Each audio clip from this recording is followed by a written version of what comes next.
100 days of destruction, 100 days of genocide, 100 days of shelling and bombing, 100 days of babies and children being killed.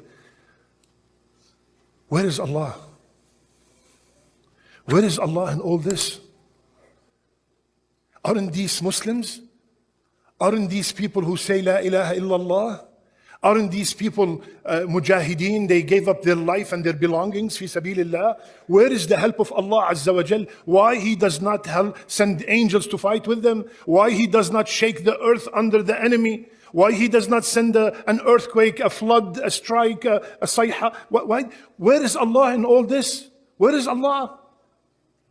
Why nothing is happening? And on the other side, millions of Muslims crying every single night, begging Allah, making dua. Why their dua is not answered? Didn't Allah say, "Ud'uni astajib lakum"? I answer your dua. Didn't He say, "Inni qareeb"? I am close, so ask me, I will answer your dua. Where is He? Millions of people are making dua. You want to tell me all these millions are not righteous? There must be at least 50 or 100 righteous among these millions whom their dua is mustajab. So where is Allah? Why the help is not coming still now? It's over 100 days. What's going on? Where is the wisdom of having babies being killed and slaughtered? Where is the wisdom in that? Tell me. These are some of the questions that some people are asking. And they are extremely, extremely dangerous questions. Very dangerous questions. First, if you want to follow this criteria, then where is Allah when Fir'aun was slaughtering babies for years? Where is Allah when the Tatar came and spread corruption over earth? Where is Allah when the Crusaders came and made mass destruction? Where is Allah when the people of the Ukhdud were thrown alive in the fire? Where is Allah when Yasir being tortured and Rasulullah is watching? If you want to use this kind of line of thinking, then where is Allah in all that in the history? And the shaitan keeps whispering and whispering until he makes us doubt, number one, the wisdom of Allah. Number two, the justice of Allah. And he might also make us doubt the mercy of Allah. What kind of merciful God is this that let babies this happen to them? And he might even, unfortunately, reach a level that he might make people doubt the existence of Allah. Where is Allah in all this? And you will be surprised to know that unfortunately this is happening. There are people asking these questions. And that's why we are, alhamdulillah, Rabbil Alameen, constantly reminding ourselves. So, what is the answer? Of course, it's a very long answer, but very, very brief. Number one, وَلَوْ شَاءَ اللَّهُ مَا فَعَلُوهَا. No baby, no woman, no man that died without the permission of Allah Azza wa Jal. This is the aqeedah of every mu'min. Nothing happens without His permission. If Allah said in the Quran, لَوْ شَاءَ اللَّهُ مَا فَعَلُوهُ. If Allah wished, none of that would take place. If Allah wished, 24 hours, all is over. You see, there are two kinds of victory. There are many kinds of victory, but the victory that we want is one of two kinds. The victory that we want, وَأُخْرَى تُحِبُّونَهَا, the one that you love. نَصْرٌ مِّنَ اللَّهِ وَفَتْحٌ قَرِيبٌ. This is what you love. That's the victory that you want, which is one of two. And this is what happened in the history. Either Allah subhanahu wa ta'ala actually defeat the enemy, like Badr. Actually, they were defeated, and this is what we want to see, right? This is what we think, that this is the only victory. And the second is Allah subhanahu wa ta'ala take the messenger out of the city, and then what happened? Destroys the city, right? Took Nuh alayhi salam out, then the flood took place. Took Lut out, and then the villages upside down. This is what we want to see. But this is not the only victory. This victory needs a lot of work. When they won in Badr, that was all the Muslims at that time. They participated in the war. Are they all the Muslims are participating? That's number one. Number two, do you think that what's happening is not victory so far? All the superpowers on earth are fighting a small city, 140 square miles, for 100 days. The superpowers on earth, you want to tell me there's no divine intervention when a mujahid takes a bomb and goes to a tank full with sensors and no one can see him and he puts it right there? That's not victory? See, the victory that we want, the one I mentioned, this is one of the victories. But what we are seeing right now is the real victory. What is the real victory in Islam? Just one of the stories, many of them. The story of the surah that we all know by heart, Surah Yasin. In Surah Yasin, Allah mentioned the mu'min of Al Yasin. The mu'min of Al Yasin, long story, there was a village, Allah subhanahu wa ta'ala sent a messenger, then he supported them by 2 more, 3 messengers in one village, and they did not listen to them, and they accused them of things, and then وَجَاءَ مِنْ أَقْصَى الْمَدِينَةِ رَجُلٌ يَسْعَى. Then a man came and told the people, please follow the mursalun. They're not asking you for any money, for anything, just they want you to come close to Allah. What did they do to him? They beat him so bad. In one of the narrations, the bones changed their spots. They beat him so bad till he died. Now I'm watching from outside and I'm seeing somebody beaten till he died. This is to me loss. He lost. He lost. What did Allah say? قِيلَ ادْخُلِ الْجَنَّةِ.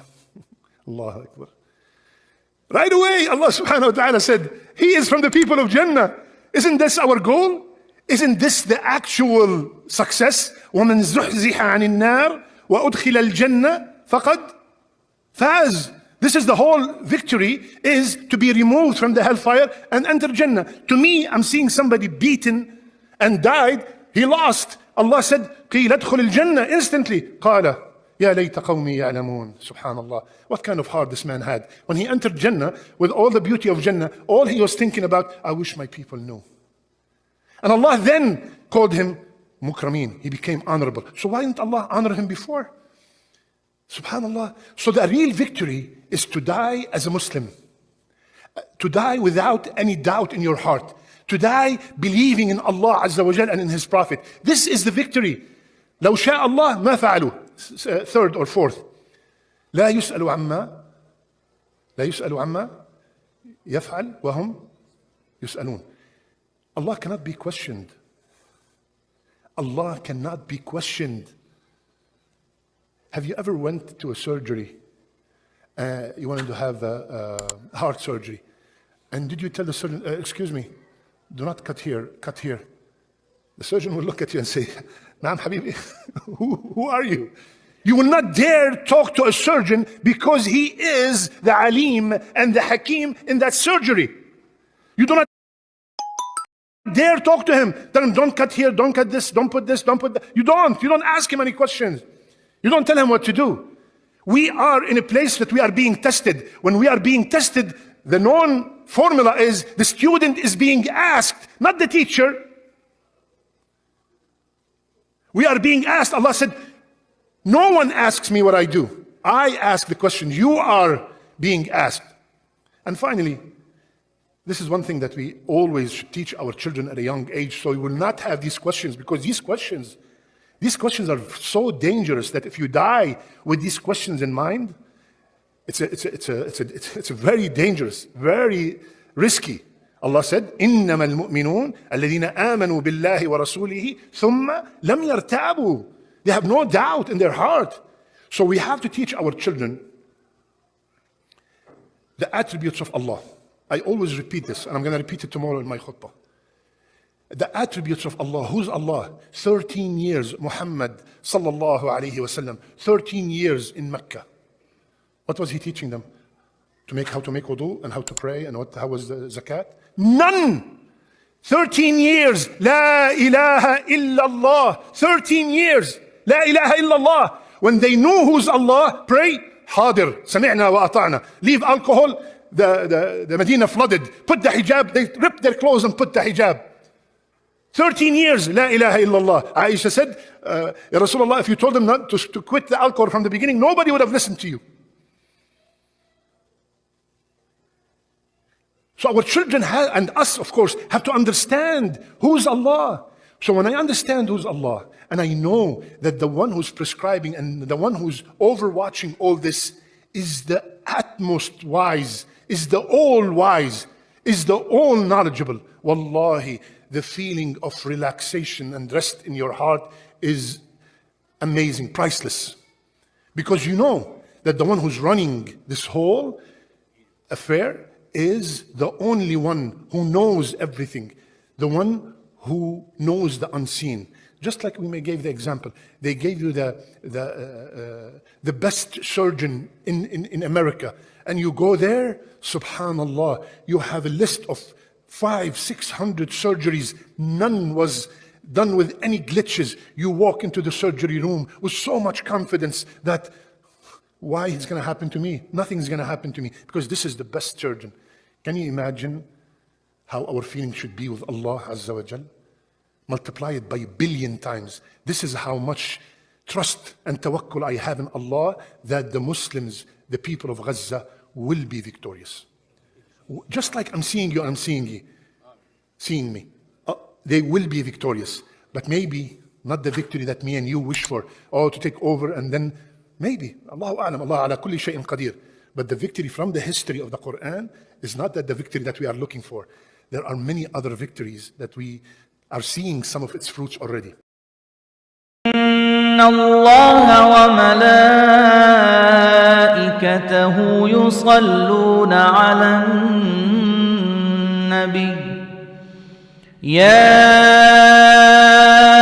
أيها الذين آمنوا صلوا عليه وسلموا تسليما إن الذين يؤذون الله ورسوله لعنهم الله في الدنيا والآخرة وأعد لهم عذابا مهينا والذين يؤذون المؤمنين والمؤمنات بغير ما اكتسبوا فقد احتملوا بهتانا وإثما مبينا.